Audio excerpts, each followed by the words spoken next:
नमस्कार दोस्तों, कैसे हैं आप सब। स्वागत है आप सबका मेरे चैनल किस्सा कहानी विद एसआरटी पर। किताब पढ़ रही हूँ इनसाइड द हिंदू मॉल, जिसको लिखा है अभिजीत सिंह जी ने, और इसका मैं पढ़ने वाली हूँ 24th चैप्टर ग्लोबलाइजेशन विचारों का। तो इसको सुनने के लिए आप बने रहिए मेरे साथ, और अगर आपने अभी तक मेरे चैनल को सब्सक्राइब नहीं किया है तो फटाफट से कर लीजिए और बेल के आइकन को प्रेस कर दीजिए। इससे क्या होगा कि आपको आगे आने वाली कहानियों की नोटिफिकेशंस, आगे आने वाले चैप्टर्स के नोटिफिकेशंस मिलते रहेंगे।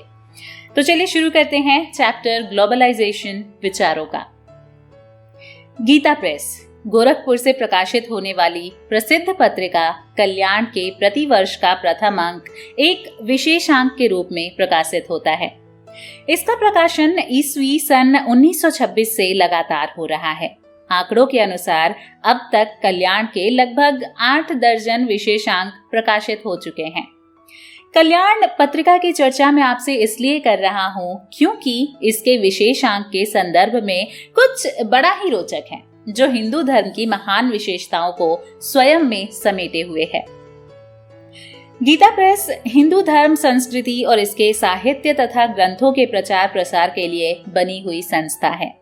ये बात तो निर्विवाद है, पर आपको जानकर आश्चर्य होगा कि कल्याण के अलग अलग विशेषांकों में दूसरे मत, पंथ और मजहबों की अच्छी बातें, महापुरुषों के उपदेशों, जीवन चरित्र और नैतिक बातों को भी इसमें शामिल किया गया है। और ऐसा करते हुए ना तो कभी उसके संपादक हिचके और ना ही किसी भी एक भी हिंदू ने इसका कभी विरोध किया है।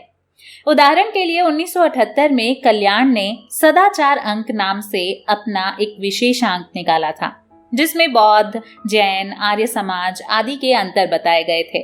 सदाचार की शिक्षाओं को शामिल किया गया था इसमें, जबकि आर्य समाज पौराणिकों के विरोध में रहते हैं। इसी अंक में ईसा मसीह के द्वारा दी गई सदाचार की शिक्षाओं को भी शामिल किया गया है। इसके अंदर इस्लाम धर्म में सदाचार विषय पर भी एक लेख लिखा था। इसके पहले 1948 में कल्याण ने नारी अंक निकाला था, जिसमें महान हिंदू नारियों के अलावा उन नारियों का भी वर्णन उतने ही आदर और सम्मान से किया गया था जो हिंदू धर्म से नहीं थी। इस अंक के अंदर Napoleon, Benjamin Franklin, George Washington, Hitler, Mussolini, यहाँ तक कि लेनिन की माता के बारे में भी लिखा गया था। इसी अंक में ईसा मसीह की माता मरियम पर जो लेख आया, उसमें उन्हें देवी मरियम कहकर संबोधित किया गया। 1959 में प्रकाशित कल्याण के मानवता अंक की बात करें तो इसमें हिंदू धर्म के साथ साथ दुनिया के अलग अलग मत, मजहब और पंथों का मानवता के बारे में जो विचार है, उसे भी उतने ही आदर भाव के साथ स्थान दिया गया है। इसी तरह से संत अंक, भक्त अंक आदि में हिंदू संतों और भक्तों के साथ साथ दूसरे अलग मत, मजहब और पंथों के संतों और भक्तों को भी शामिल किया गया है। कल्याण का उदाहरण कोई ऐसा अकेला उदाहरण नहीं है।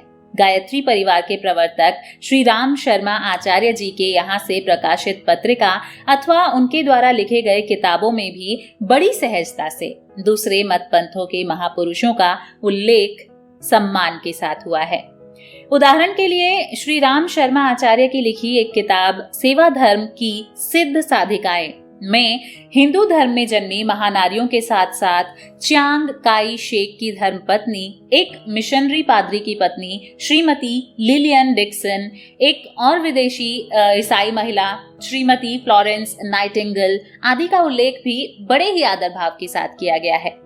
प्रश्न है कि ऐसा करते हुए कल्याण के संपादक क्यों नहीं हिचके और किसी भी हिंदू ने इसका विरोध क्यों नहीं किया? क्यों हिंदू समाज ने अपने धर्म की शिक्षा देने वाली पत्रिका में दूसरे मत पंथ के श्रद्धा पुरुषों और शास्त्रीय वचनों को शामिल किए जाने पर कोई आपत्ति क्यों नहीं की?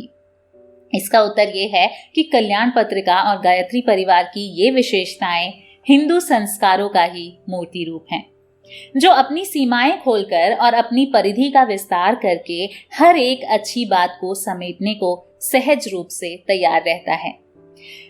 हम हिंदू वैचारिक दरिद्र नहीं हैं, इसलिए ठंडी ताजी हवा अगर कहीं से भी आती दिखाई देती है तो उसे स्वीकार करने में हमें कोई परहेज नहीं होता। इसी हिंदू संस्कार को हम आत्मसातीकरण कहते हैं, यानी कि दिल में सहेजना, समेटना और अपना बना लेना। हो सकता है किसी विचार, मत, पंथ, मजहब अथवा किसी व्यक्ति विशेष की हर एक बात से हमारी सहमति ना हो, लेकिन इस कारण से हम उसके उत्कृष्ट विचारों का त्याग नहीं कर देते हैं, उसे हेय या तुच्छ नहीं समझते हैं।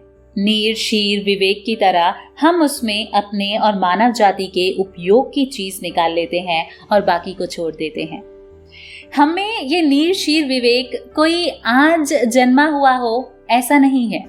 त्रेता में जाएं तो शत्रु रूप में एक दूसरे के समक्ष राम और रावण खड़े हैं।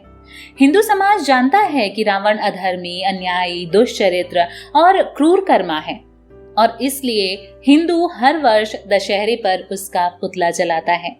कभी अपने बच्चे का नाम उसके नाम पर नहीं रखता, लेकिन माना जाता है कि उसी रावण ने भगवान शिव की स्तुति में शिव तांडव श्रोत लिखा था। जटाटवी गलत जला प्रवाह पावित स्थले गले वलंब्य लंबिताम भुजंग तुंग मालिकाम। आज हर शिव मंदिर में इसी श्रोत से भगवान शिव की पूजा होती है। मंदिरों की दीवारों पर यह श्रोत उकेरा जाता है और हिंदू इस श्रोत के गायन से भगवान शिव की पूजा करते हैं। रोचक बात यह है कि अगर कोई भगवान श्री राम के मंदिर में जाके रावण के रचे इस श्रोत को गाना चाहे तो भी उसे कोई ये नहीं कहता कि तुम राम के मंदिर में रावण के रचे श्रोत कैसे गा रहे हो, या रावण को महिमा मंडित करने की तुम्हारी हिम्मत कैसे हुई। कैसे तुम उस राक्षस जाति के रावण के रचे श्रोत से शिव की पूजा कैसे कर सकते हो। यही आदर्श राम का भी था। दक्षिण में प्रचलित कुछ राम कथाओं में ये वर्णित है कि जब रावण अपनी अंतिम सांसें ले रहा था तब प्रभु श्री राम ने अपने छोटे भाई लक्ष्मण को ये कहते हुए उसके पास भेजा कि देखो, ये रावण चारों वेदों का ज्ञाता है, विद्वान और वैज्ञानिक है। एक राजा के रूप में उसकी अर्थनीति बड़ी सुदृढ़ है, क्योंकि उसने अपनी प्रजा को सोने की लंका दी और संपन्नता दी। तो तुम उसके पास जाओ और जाकर कुछ सीखो। राम के आदेश पर लक्ष्मण रावण के पास जाते हैं और उसके पास जो भी अच्छा था उसे ग्रहण करते हैं। राम की नीति बड़ी स्पष्ट थी कि अगर राक्षस जाति या किसी भी जाति में कुछ अच्छा, अनुकरणीय और सीखने लायक है तो हमें उसे ग्रहण करना चाहिए। हमारी संस्कृति में भगवान दत्तात्रेय का आख्यान बड़ा रोचक है। भगवान दत्तात्रेय ने 24 गुरु बनाए थे। उनका कहना था कि जिस किसी से भी जितना सीखने को मिले हमें अवश्य ही उससे सीखने का प्रयत्न करना चाहिए। उनके 24 गुरुओं में कबूतर, पृथ्वी, सूर्य, पिंगला, वायु, मृग, समुद्र, पतंगा, हाथी, आकाश, जल, मधुमक्खी, मछली, बालक, कुरर पक्षी, अग्नि, चंद्रमा, कन्या, सर्प, तीर बाण बनाने वाला, मकड़ी, भृंगी, अजगर और भौरा सभी थे। इसी तरह से आदि गुरु शंकराचार्य से जुड़ी एक कथा बड़ी प्रचलित है। ये कथा उनकी दिग्विजय यात्रा के दौरान की है। उन्होंने अपने काशी प्रवास के दौरान शमशान घाट जाकर एक चंडाल को अपना गुरु बनाया था। उस वक्त के समाज में चांडालों को अस्पृश्य माना जाता था। आख्यानों में आता है कि आदि शंकराचार्य जब काशी के एक शमशान से गुजर रहे थे तो वहीं उनका सामना एक चांडाल से हो गया। शंकराचार्य ने उन्हें सामने से हटने को कहा। जवाब में चांडाल ने हाथ जोड़कर विनय पूर्वक क्या हटाऊं, शरीर या आत्मा, आकार या निराकार। चांडाल के इस जवाब ने आदि गुरु शंकराचार्य को विस्मित कर दिया था। उस चांडाल के दार्शनिक विचार से आदि शंकराचार्य इतने प्रभावित हुए कि पहले तो उसे क्षमा याचना की उन्होंने और फिर उसे अपना गुरु मान लिया। और कालांतर में उस चांडाल से प्रेरित होकर उन्होंने मनीष पंचकम की रचना की थी। इस रचना में उन्होंने द्वैत का निर्माण करने वाले विभाजनों से आगे देखते हुए समानता और समरसता की मानसिकता को प्रकाशित करने का प्रयास किया। आज दुनिया में सर्वत्र ग्लोबलाइजेशन की बात हो रही है। ग्लोबलाइजेशन का सहज अर्थ ये है कि दुनिया में अगर कहीं कुछ अच्छा है तो हम उसे ग्रहण करेंगे, अपने लिए अपने परिवेश में ढालेंगे। परंतु ये ग्लोबलाइजेशन केवल अर्थ के विचार तक सीमित नहीं है। विचारों के ग्लोबलाइजेशन की तरफ दुनिया आज भी नहीं पहुंच पाई है, जबकि हम अपनी सभ्यता के आरंभिक काल से ही विचारों के ग्लोबलाइजेशन के समर्थक थे। तथा हमारे प्रभु श्री राम वैचारिक ग्लोबलाइजेशन के प्रथम अग्रदूत थे। और यही हमारे धर्म की अनेकानेक विशेषताओं में से एक है कि हम में अच्छी बातों को ग्रहण करने और बुरी बातों को छोड़ने का संस्कार है। अच्छे गुण शत्रु में हैं तो उसे स्वीकार करो, और बुरे गुण अगर मित्र में हैं तो उसे कभी मत ग्रहण करो। तो ये चैप्टर यही खत्म होता है। अगला चैप्टर है वेलकम टू आवर लाइब्रेरी। ये सुनने के लिए आप बने रहिएगा मेरे साथ, और अगर आपको ये किताब पसंद आ रही है तो इसको ज़्यादा से ज़्यादा शेयर कीजिए, और वीडियो अगर पसंद आई है तो इसको लाइक कीजिएगा। साथ ही साथ चैनल सब्सक्राइब कर दीजिएगा, जिससे क्या होगा कि आगे और भी अच्छा करने की मेरे को प्रेरणा मिलती है, मुझे बूस्ट मिलता है उससे कि हाँ मैं अच्छा कर रही हूँ। फिलहाल मुझे दीजिए इजाज़त। नमस्कार।